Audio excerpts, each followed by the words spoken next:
Na aula de hoje, nós vamos falar sobre a biofísica da radiação. Para começar essa aula, a gente precisa entender o que é radiação. Radiação é uma forma de transmissão de energia. Nós temos pequenas partículas que vão se deslocar com grande velocidade e que estão na forma de ondas de natureza eletromagnética similar à luz. Quando a gente fala da radiação de natureza particulada, ela pode ser caracterizada por três grandezas diferentes: a carga, a massa e a velocidade. Então, esse tipo de radiação, ela pode ser carregada ou neutra, se a gente estiver usando a carga ali para caracterizar. A radiação, ela também pode ser leve ou pesada. Aí a gente está falando da massa dessa radiação. E ela também pode ser lenta ou rápida. Então, com essas três grandezas, a gente consegue ter uma combinação de diferentes radiações aí que são caracterizadas de forma diferente. Posso ter uma radiação de carga neutra, pesada e lenta. Eu posso ter uma radiação carregada, leve e rápida. Então, eu tenho diferentes formas de caracterizar a radiação de natureza particulada. A radiação eletromagnética, ela vai ser constituída por campos elétricos e magnéticos que vão variando no espaço e no tempo. Vai ser caracterizada pela amplitude e pela frequência da oscilação. Quando eu estou falando da amplitude, eu estou falando do tamanho. E a frequência, eu estou falando ali do comprimento de onda, da oscilação. Então, isso daí são formas da gente caracterizar a radiação eletromagnética. Para a gente poder entender melhor o que é a radiação, a gente precisa olhar mais de perto para a estrutura do átomo. Então, o átomo, ele tem várias partículas ali, tem os prótons, os nêutrons, os elétrons. Essas estruturas, elas podem ser ejetadas dos átomos, dos núcleos atômicos, né?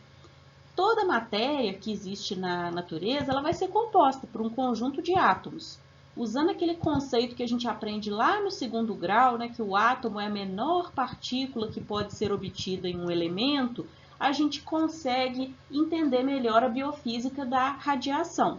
Lembrando que hoje a gente já sabe que o átomo não é a menor partícula, mas esse conceito vai nos ajudar a entender essa unidade aqui. Então, nós vamos usar aqui o conceito de átomo lá do segundo grau, tá? Ainda falando sobre o átomo, vamos lembrar que a gente aprendeu que vários pesquisadores tentaram propor um modelo atômico ideal para poder entender a estrutura de um átomo. Então, lá em 1803, Dalton propôs esse modelo aqui, que é o modelo da bola de bilhar. Depois, Thomson, em 1897, propôs o modelo do pudim de passas. O Rutherford e o Bohr, em 1908, 1910, trouxeram a proposta do modelo do sistema planetário. E aí, nesse modelo, a gente tinha, então, o átomo formado por duas regiões.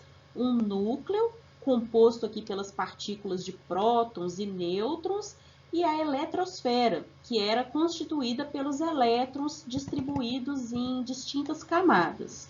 Hoje, o modelo mais aceito é o modelo de Heisenberg, que postulou que você não consegue saber exatamente onde o elétron está ao redor daquele núcleo ali. Existe, então, uma nuvem de probabilidade com locais onde é mais possível você encontrar os elétrons. Para a gente poder trabalhar aqui a biofísica da radiação, a gente vai usar esse modelo do sistema planetário só para fins didáticos, para ficar mais fácil de entender. Então, nós precisamos ter em mente que os prótons e nêutrons, eles estão lá no núcleo do átomo e os elétrons, eles estão percorrendo, eles estão rodeando esse núcleo atômico. Os prótons, eles são aquelas partículas de carga positiva, os nêutrons são as partículas neutras e os elétrons são as partículas de carga negativa. A gente identifica os diferentes átomos, então, pelo número de prótons, nêutrons e elétrons que o compõem. Então, é assim que a gente diferencia uma molécula de carbono de uma molécula de oxigênio, de uma molécula de nitrogênio, é pela quantidade de prótons, nêutrons e elétrons que cada uma dessas partículas possui. Se nós estamos falando da biofísica da radiação, como nós vamos então conceituar a radioatividade? Radioatividade é um fenômeno, pode ser artificial ou natural, e nesse fenômeno nós temos diferentes elementos químicos, diferentes substâncias que nós chamamos de radioativos. Essas substâncias, esses elementos químicos, eles são capazes de emitir radiações e eles têm a capacidade de ionizar corpos ou de produzir fluorescência, de imprimir placas fotográficas. Então, cada uma dessas substâncias, cada um desses elementos químicos pode ter diferentes utilizações. Nós temos diferentes tipos de radiações. Nós temos a radiação ionizante e a radiação não ionizante. Para a gente conseguir diferenciar, a gente vai usar o núcleo do átomo, aquele núcleo que a gente estava discutindo agora há pouco. Então, nós temos núcleos estáveis e nós temos núcleos com excesso de energia. Quando a gente está falando de moléculas radioativas, nós estamos falando dessas moléculazinhas aqui, ó, com excesso de energia, não é daqueles núcleos estáveis dos elementos, não. Então, esses núcleos com excesso de energia, que nós chamamos de radioativos, eles vão emitir essa energia que está em excesso. E essa emissão, ela pode acontecer de duas formas diferentes. Se o excesso de energia for emitido na forma de matéria, né, na forma de partículas, nós temos o que a gente chama de radiação ionizante. E aí a radiação que é emitida na forma de partículas é a radiação alfa e a radiação beta. Agora, se esse excesso de energia for emitido na forma de ondas eletromagnéticas, aí nós temos a radiação não ionizante, que nós chamamos de radiação gama. Então, falando um pouquinho especificamente sobre a radiação do tipo ionizante. Ela é aquela radiação que tem como propriedade, quando ela incide sobre um meio qualquer, ceder ou retirar elétrons dos átomos, tornando esses átomos eletricamente carregados. Isso que é o processo de ionização. Então, a gente tem aqui o exemplo, ó. O Sol emitindo a radiação ionizante, e aí essa radiação ionizante ou ela vai ceder elétrons ou ela vai retirar elétrons dos átomos nos quais ela está incidindo. Então, nós temos uma transferência de energia. Quando a gente tem essa transferência de energia aqui, nós podemos ter, por exemplo, o surgimento de um tumor devido aqui à alteração do DNA, tá? Então, ó, a radiação ela vai incidir em uma determinada molécula. Eu posso ter uma quebra de uma ligação aqui por conta da incidência dessa radiação e essa ligação ela pode ser refeita de forma anormal. Com isso, esse DNA aqui ele vai começar a sintetizar células anormais. Então, nós temos, isso daí pode ser uma explicação para o surgimento de um tumor. Então, a radiação ionizante ela vai ter essa tendência de transferir energia para partículas que foram emitidas de núcleos instáveis. Quando um núcleo instável ele emite partículas, essas partículas, então, ou elas são na forma alfa ou elas são na forma beta, tá? Então, a radiação ionizante, ou a gente vai ter emissão de partículas alfa, ou então emissão de partículas beta. A radiação alfa, ela é classificada como sendo aquela radiação de menor poder de penetração. Ela tem uma elevada taxa de ionização e ela não é aproveitada na radioterapia. A exposição externa a partículas alfa, ela é considerada inofensiva, porque a camada epitelial, ela é capaz de impedir a penetração dessas partículas.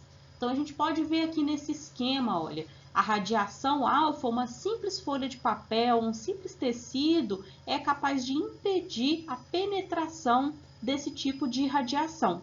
Só que se essa radiação alfa ela foi ingerida ou foi inalada em grande quantidade, né, de forma natural ou de forma acidental, aí sim a gente pode ter danos na mucosa do sistema respiratório, na mucosa do sistema gastrointestinal, que são locais que não estavam preparados para receber aquela radiação. Normalmente, então, a pele consegue impedir a penetração dessa radiação, mas quando ingerida ou inalada, ela pode acarretar danos à mucosa. Agora, com relação à radiação beta, coloquei esse esquema aqui para facilitar a comparação entre a radiação beta e a radiação alfa. Olha aqui a capacidade de penetração dos raios alfa e a capacidade de penetração dos raios beta. A radiação beta, ela tem uma capacidade de penetração 10 vezes superior às partículas alfa. Ainda assim, essa penetração ela é considerada pequena. Exemplos de elementos que emitem partículas do tipo beta. A gente tem o potássio, o carbono, o iodo, o bário, são exemplos de elementos químicos que emitem esse tipo de radiação, tá? A exposição externa a essas radiações beta aqui permite a penetração dessas partículas a alguns milímetros no tecido humano. Então, enquanto a radiação alfa não conseguia penetrar a pele era uma barreira à penetração da radiação alfa, aqui no caso da radiação beta, a gente tem a penetração em alguns milímetros. Então, essa radiação ela pode ser usada em procedimentos médicos que são realizados ali na superfície da pele. Um outro tipo de radiação que nós mencionamos é a radiação gama. E aí, a radiação gama, todo mundo que já leu uma história em quadrinhos vai se lembrar que é aquela radiação culpada por transformar o Bruce Banner no Incrível Hulk, né? A radiação gama, ela tem a propriedade de penetração muito alta, isso daí permite que ela atravesse grandes espessuras. Então, essa propriedade faz com que a radiação gama seja utilizada na área médica, na terapêutica, e ela tem também aplicabilidade industrial. Para a gente conseguir blindar esse tipo de radiação, a gente vai precisar de placas de chumbo, ou de concreto, de aço ou de terra. Os raios gama, eles são um tipo de radiação eletromagnética de alta concentração de energia. Eles podem possuir milhões de vezes mais energia do que um raio ultravioleta. E essa alta energia da radiação gama, ela se deve ao pequeno comprimento de onda. Isso daí que permite que ela penetre profundamente na matéria e sendo barrada somente ali por essas placas espessas de chumbo, de concreto, tá? Pela alta penetrabilidade, então, da radiação gama, a gente pode utilizá-la para poder descontaminar produtos alimentícios, descontaminar equipamentos médicos. É um tipo de radiação que tem alta concentração de energia, como eu já disse, né? Ela tem milhões de vezes mais energia que o raio ultravioleta. Então, a gente pode utilizar em vários procedimentos médicos também, esse tipo de radiação. A gente falou a respeito dos raios gama, então a gente precisa falar também a respeito dos raios X. E como eu usei anteriormente o exemplo das histórias em quadrinho, vou usar aqui novamente, que quando a gente fala dos raios X, a gente lembra do super-homem, né? Os raios X, eles são também ondas eletromagnéticas, são equivalentes aos raios gama e eles diferem apenas com relação à origem. Isso faz, então, as propriedades do raio-x serem muito semelhantes aos raios gama. As propriedades, as aplicações mais conhecidas dos raios-x estão ali no radiodiagnóstico e também na radioterapia. Quando a gente fala da radiação ionizante, é muito importante a gente saber que os efeitos da exposição às radiações ionizantes eles estão relacionados tanto com a dose da radiação, como com o modo que essa exposição ocorre. Então, nós temos dois mecanismos de ação diferentes. A gente tem o mecanismo direto e o mecanismo indireto da radiação. Quando a gente fala do mecanismo direto, a gente está falando de uma interação da radiação diretamente com moléculas de DNA, de RNA, proteínas, enzimas, várias outras moléculas do nosso corpo. E aí a radiação pode promover a quebra dessas moléculas. Agora, quando a gente fala do mecanismo de ação indireto, aí a gente já está falando da interação da radiação com outras substâncias, como a água, por exemplo. Então, a radiação pode interagir com a água ou com outras substâncias, pode produzir o que a gente chama de radicais livres, e esses radicais livres, eles podem ionizar o citoplasma, afetando moléculas que são importantes para o nosso metabolismo. O nosso corpo, ele é uma máquina fantástica. E normalmente o dano que é causado pela radiação, ele vai ser reparado pelas próprias células do nosso organismo, a partir de sistemas de reparo específicos que são mediados por enzimas para diferentes tipos de lesão. Só que podem ocorrer falhas nesse sistema de reparo. E aí, se houver falha, essa falha pode levar à morte celular, pode levar a uma incapacidade de reprodução ou pode levar à modificação celular. Então, as células que não conseguirem colocar esse sistema de reparo funcionando, elas podem ter como consequência ou a morte. Essas células elas podem não morrer, mas também não conseguir mais se reproduzir, ou então a gente pode ter uma modificação da célula e aquela célula começar a trabalhar de forma diferente. Ela se reproduz, mas ela reproduz de forma desordenada, por exemplo, que é o que acontece em um tumor. Nós podemos ver então que a radiação ela é um fenômeno que ocorre a nível atômico, mas esses átomos eles são capazes de afetar moléculas. Essas moléculas podem afetar as células podem afetar tecidos, os tecidos afetam o funcionamento dos órgãos e isso pode afetar então o corpo inteiro. Então é dessa forma que um fenômeno que ocorre em um ponto tão específico afeta a saúde do ser humano como um todo.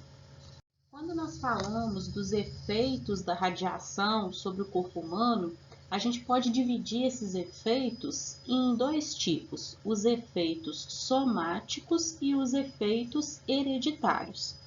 Os efeitos somáticos, eles vão ocasionar danos nas células corporais e eles vão se manifestar somente na pessoa que foi irradiada. Então, quando a gente fala de efeitos somáticos, nós estamos falando de efeitos que não oferecem riscos às gerações futuras. Quando o paciente ele é exposto de forma aguda, ou seja, se a dose total de radiação ela for recebida num curto intervalo de tempo, os efeitos eles vão ser imediatos, eles vão aparecer ali dentro de poucas horas, dias ou no máximo algumas semanas. O que vão ser esses efeitos? Náusea, perda de apetite, perda de peso, até mesmo a morte. Agora, quando a exposição é crônica, se isso significa que o paciente foi recebendo dose ali pouco a pouco, durante vários anos, aí os efeitos somáticos eles vão ser tardios, eles vão demorar anos, às vezes até décadas para poder aparecer. E quais que vão ser esses efeitos? Vai ser o surgimento de um câncer, uma úlcera, uma catarata, o indivíduo pode desenvolver esterilidade, pode ter envelhecimento precoce ou pode ter uma leucemia, Exemplos de efeitos. A gravidade dos efeitos somáticos ela vai depender da dose total de radiação que o indivíduo recebeu, do intervalo de tempo que essa radiação foi recebida e também depende da região do corpo que foi atingida. Agora, quando a gente estiver falando dos efeitos hereditários, que também são conhecidos como efeitos genéticos, eles vão ser originados somente no descendente da pessoa irradiada. Eles vão ser resultantes dos danos que as radiações provocaram nas células lá dos órgãos reprodutores. Por último, eu coloquei aqui alguns exemplos de aplicação da radioatividade. Então, nós podemos aplicar a radioatividade, por exemplo, na radioterapia, que é uma terapia empregada no tratamento de diversos tipos de câncer. A radioterapia, ela se baseia na emissão de radionucleotídeos e essa emissão libera partículas do tipo beta. As partículas beta, elas são capazes de destruir as células tumorais. É muito importante a gente saber que a resposta das células cancerígenas à radiação vai depender de vários fatores. Depende da sensibilidade do tumor, depende do tamanho e também da localização desse tumor no corpo do paciente. Então é por isso que não existe uma resposta padrão para a radioterapia. Cada paciente reage de uma forma, dependendo do tumor que está presente naquele paciente, do tamanho, da localização e vários outros fatores. Um segundo exemplo de utilização da radioatividade, de aplicação da radioatividade, é na cintilografia. A cintilografia é uma técnica que se baseia no uso de elementos químicos para emitir radiações do tipo gama. Essa radiação gama, ela tem a capacidade de se ligar especificamente a um determinado fármaco. Então, a gente vai ter a formação de uma molécula que é o radiofármaco. Esse radiofármaco, ele é utilizado para que se possa obter imagens ou de processos fisiológicos, de órgãos ou de sistemas do organismo. Esse ensaio, ele tem aplicação em diferentes áreas da medicina diagnóstica e ele também é usado em diversos tipos de pesquisa. Um terceiro exemplo da aplicação da radioatividade é na esterilização de alimentos e eliminação de pragas. Então, nós podemos usar a emissão de radiações do tipo beta e do tipo gama para poder promover a esterilização de alimentos, como cereais, frutas, peixes, carnes. E como que vai ser a esterilização desses alimentos? A partir da exposição deles. Então, com essa exposição à radiação, nós vamos ter a eliminação das larvas, das bactérias e também de alguns micro-organismos. Isso, então, vai favorecer a durabilidade dos alimentos, permite, então, o transporte desses alimentos para lugares distantes, sem que eles sejam deteriorados. Ainda pensando ali na cadeia agrícola produtiva, a radioatividade ela pode também ser usada no controle biológico das pragas. Então, se a gente criar em cativeiro machos que foram esterilizados por radiação, eles vão atacar determinada cultura, mas eles não conseguem se reproduzir. Então, a longo prazo, a gente consegue controlar aquelas pragas ali por meio da utilização da radioatividade. Bom, esses eram os principais conceitos que a gente precisava abordar com relação à biofísica da radioatividade. Eu desejo bons estudos a todos e até a próxima aula.